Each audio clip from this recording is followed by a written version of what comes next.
Pole to H S official team year. अच्छा students, आपको मैं पहले पार्ट 1 में आपको बता चुका हूँ बाकी सब के बारे में कि 6 चैप्टर जो थे मैंने उसमें आपको मार्किंग करा दिया और इम्पोर्टेंट पॉइंट सब कुछ बता दिया। अब हम बात कर लेते हैं चैप्टर नंबर 7 की, जनरल बैक्टीरिया का। तो इसमें आपने देखना है कि पैथोजेनेसिस में से क्या क्या करना होता है। तो आपको स्टूडेंट्स इसमें से पता होना चाहिए कि प्रिंसिपल्स है पैथोजेनेसिस में, पैथोजेंस हैं क्या, विरुलेंस क्या है। विरुलेंस के बाद आपको पता हो कि ओब्लिगेट इंटरसेलर पैरासाइट क्या, ये मैं आपको पहले भी मार्क करा चुका हूँ, तो आपने उसको देख लेना है वहाँ से। और साथ ही ये विरुलेंस फैक्टर भी देख लेने हैं आपने, ये एमसीक्यूज में आपसे पूछा जाता है, तो इसको आपने अच्छे से कर लेना है। उसके बाद स्टूडेंट्स जो इसमें से इंपॉर्टेंट टॉपिक है जो आपसे वाइवा में भी पूछा जाता है और मोस्टली क्वेश्चन आपसे किया जाता है, वो है स्टेजेस ऑफ बैक्टीरियल पैथोजेनेसिस। तो इसमें आपने याद रख लेना कि ट्रांसमिशन करेगा first of all, then even, then adherence, colonization, disease symptoms and then host response. इसकी बात कर रहे हैं हम, then progression of resolution of the disease. तो इसको आपने अच्छे से देख लेना, ये बहुत इंपॉर्टेंट टॉपिक है इस चैप्टर का। स्टूडेंट्स जो आपको बताया जाता है फर्स्ट ऑफ ऑल कोशिश करें कि आप इनको कर लें। इसको करने के बाद अगर आपका दिल करता है तो आप बाकी जो भी आपसे रहती है तो आप उसको करते जाएं साथ साथ इसकी जनरल बैक्टीरिया को। बाकी अदरवाइज़ आप यही भी कर लेते हैं तो ये इनफ है आपके लिए, तो आप इसको मार्क कर लें और साथ साथ करते जाएं। इसके बाद स्टूडेंट्स हमारे पास जो इम्पोर्टेंट टॉपिक है, बहुत इंपॉर्टेंट है, वाइवा में भी पूछा जाता है आपसे, यूक्यू भी है, एक्सोटॉक्सिन एंड एंडोटॉक्सिन, इसमें से एमसीक्यूज भी आता है। तो आपने इसको अच्छे से करना है, इसके सारे के सारे पॉइंट्स जो आपसे जितना हो सकते हैं इसमें से कम 6 से 7 पॉइंट आपने अच्छे से याद कर लेने हैं, ताकि अगर इसका क्वेश्चन आता है तो आप उसको लिख सकें। तो ये बहुत इंपॉर्टेंट टॉपिक है, comparison of properties of exotoxin and endotoxin. उसके बाद स्टूडेंट्स हम बात कर लेते हैं इसके बारे में। ये आपने टेबल करना है पूरा का पूरा, important mechanism of action of bacterial exotoxin. तो एक्सोटॉक्सिन में देखना है एडीपी राइबोसाइलेशन कौन से बैक्टीरिया करा रहे हैं और कौन से टॉक्सिन्स हैं एक्सोटॉक्सिन, और सुपर एंटीजन कौन से हैं, प्रोटीएज कौन से हैं, लैथिथिनेज कौन से हैं। ये वैसे स्टूडेंट्स जब आप क्लिनिकल बैक्टीरिया करेंगे तो उसके अंदर जो जो एक्सोटॉक्सिन यूज़ हो रहे होंगे अगर वहाँ से भी आप कर लेंगे तो ये आपको आते होंगे तब, अदरवाइज़ आप यहाँ से पहले कर लें उसके बाद नेक्स्ट पेज पे चले जाएं तो क्लिनिकल में आपको साथ साथ होते जाएंगे ये। उसके बाद स्टूडेंट्स हम बात कर लेते हैं 7.14 टेबल की। तो इसमें इफ़ेक्ट्स ऑफ एंडोटॉक्सिन देख लेना है कि फीवर का क्या है और उसके मीडिएटर्स कौन से हैं, हाइपोटेंशन का, शॉक का देख लेना है, इन्फ्लेमेशन का देख लेना है और कोएगुलेशन का देख लेना है। तो इसको आपने अच्छे से कर लेना है। वैसे आप जनरल पैथो में आप पढ़ेंगे इसको इन्फ्लेमेशन वाले टॉपिक में, तो आप इसको यहाँ से भी कर लेते हैं तो आपका यहाँ से कवर हो जाएगा। उसके बाद स्टूडेंट्स हम बात कर लेते हैं typical stages of infectious disease. ये आपसे वाइवा में भी पूछा जाता है, पेपर में भी पूछा जाता है, यूक्यू है इंपॉर्टेंट, तो इसको आपने बहुत अच्छे से करना है। इसकी स्टेजेस आपने देखनी है जिसमें इंक्यूबेशन पीरियड है, प्रोड्रोम पीरियड है, स्पेसिफिक डिजीज़ पीरियड है, रिकवरी पीरियड है। तो इसमें आप स्टूडेंट्स इसका निमोनिक बनाया हुआ है IPSR, IPSR।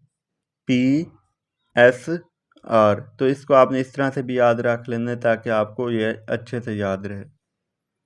चैप्टर 8 को स्टूडेंट्स करने की ज़रूरत नहीं है, होस्ट डिफेंस को, क्योंकि ये आपका चैप्टर वैसे भी इम्यूनिटी जनरल पैथो में जब आप करेंगे तो वहाँ पे आपका ये टॉपिक हो जाता है, तो इसको करने की ज़रूरत नहीं है फ़िलहाल, आप इसको स्किप भी कर सकते हैं। अब हम बात करते हैं नेक्स्ट चैप्टर की।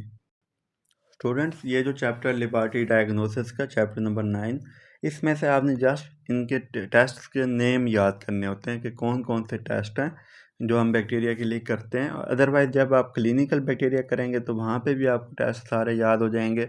आप जस्ट टेस्ट के नेम याद करें इस चैप्टर में से, और इसमें से एज सच कोई इंपॉर्टेंट नहीं है इतना ज़्यादा।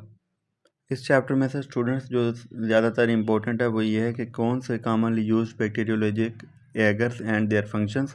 तो इसको आपने अच्छे से देख लेना है कि ब्लड एगर है, चॉकलेट एगर है, ये सारे के सारे एग याक एगर है। इसमें से आपका इससे में एमसीक्यूज पूछा जाता है और उसके साथ बैक्टीरिया का भी नाम आपको याद होना चाहिए, तो ये बहुत इंपॉर्टेंट है एमसीक्यूज के लिए, तो आपने ये याद कर लेना है। उसके बाद जस्ट आप नेम्स याद करें, कल्चर बेस्ड मेथड कौन से होते हैं, और उसके बाद आपने देख लेना है ये सारे के सारे जितने नेम हैं। उसके बाद सीरोलॉजिक मेथड कौन कौन से होते हैं तो उनके भी जस्ट आपने नेम ही याद करने होते हैं। और ये भी देख लेना है कि एंटी सीरम में कौन से हम ऑर्गेनिज्म को आइडेंटिफिकेशन करने के लिए टेस्ट कराते हैं, तो ये भी आपने देख लेना है। ये सारे के सारे जस्ट नेम्स भी याद हों तो आपको इनफ है। उसके बाद स्टूडेंट्स आपसे ये चैप्टर नंबर 10 है, इसमें से एंटीबैक्टीरियल ड्रग्स में से तो आपने जस्ट और यही टॉपिक करना होता है। ये जो टेबल है 10.2 की, ये आपको पता होना चाहिए। वैसे जब आप कीमो करेंगे वहाँ पे फार्मा में तो ये आपका टॉपिक वहाँ से भी कवर हो जाता है। तो अदरवाइज़ आप यहाँ पे कर रहे हैं पहले तो आप यहाँ से नाम याद कर लें, वहाँ पे आपके ऑटोमेटिकली ये होते जाएंगे कवर। तो ये स्टूडेंट्स आपने अच्छे से देख लेना इस चैप्टर को। बाकी इस चैप्टर में से और कुछ करने की ज़रूरत नहीं है, वो ऐसा कोई चैप्टर इसका पोर्शन इम्पोर्टेंट नहीं है। अब हम बात कर लेते हैं नेक्स्ट चैप्टर की। स्टूडेंट्स ये chapter anti bacterial drugs resistance 11 chapter, ये इम्पोर्टेंट है एज सच पिछले चैप्टर की।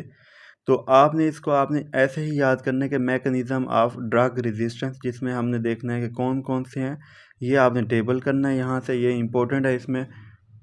उसके बाद स्टूडेंट्स आपको पता होना चाहिए कि non genetic basis of resistance कौन सी हैं, रेजिस्टेंस के मैकेनिज़म्स का आपको पता हो कि ये कौन कौन सी बेसिस होती हैं। ये आपने पूरा का पूरा रीड करना है। ये आपसे एमसीक्यूज़ के लिए में पूछा जा सकता है और एसक्यूज़ में भी पूछा जा सकता है। उसके बाद स्टूडेंट्स ये जो चैप्टर है चैप्टर नंबर 12 बैक्टीरियल वैक्सीन, इसको करने की ज़रूरत नहीं है, आपने इसको भी नहीं करना है, इसको स्किप कर सकते हैं। ये भी आपका इम्यूनिटी में हो जाता है तो इसको करने की कोई ज़रूरत नहीं है।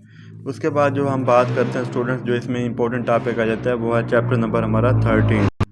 इसमें स्टूडेंट्स जो चैप्टर नंबर 13 है स्टीरिलाइजेशन एंड डिसइंफेक्शन, ये बहुत इंपॉर्टेंट टॉपिक है।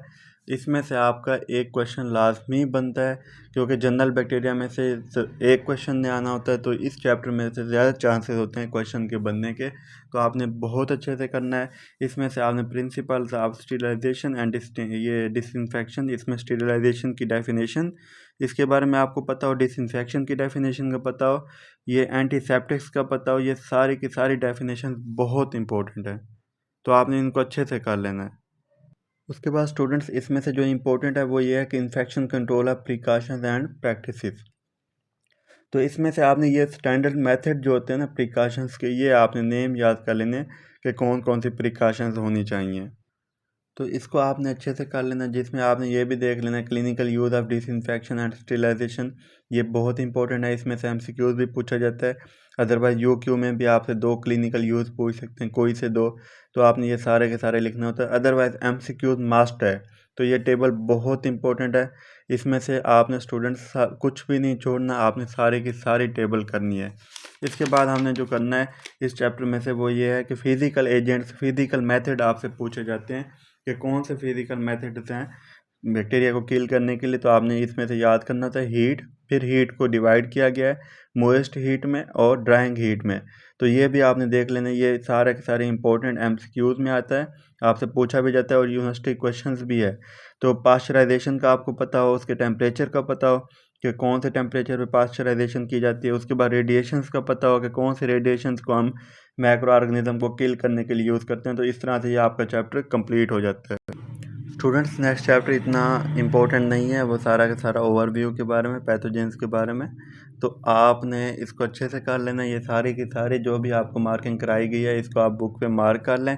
स्टूडेंट्स आप में से जिसने भी अभी तक चैनल को सब्सक्राइब नहीं किया काइंडली सब्सक्राइब कर लें। इस पे आपको फार्मा की, पैथो की एंड फोरेंसिक्स, इन सारे सब्जेक्ट्स की आपको मार्किंग्स और इम्पोर्टेंट एमसीक्यूज़ और एसक्यूज़ मार्किंग्स आपको मिलेंगी। तो आपने इसको चैनल को सब्सक्राइब कर लेना है। बाकी कोई भी क्वेश्चन हो तो आप इनबॉक्स भी कर सकते हैं और मैसेज कमेंट भी कर सकते हैं, तो आपको रिस्पांस कर दिया जाएगा। Thank you so much. अल्लाह हाफ़िज़।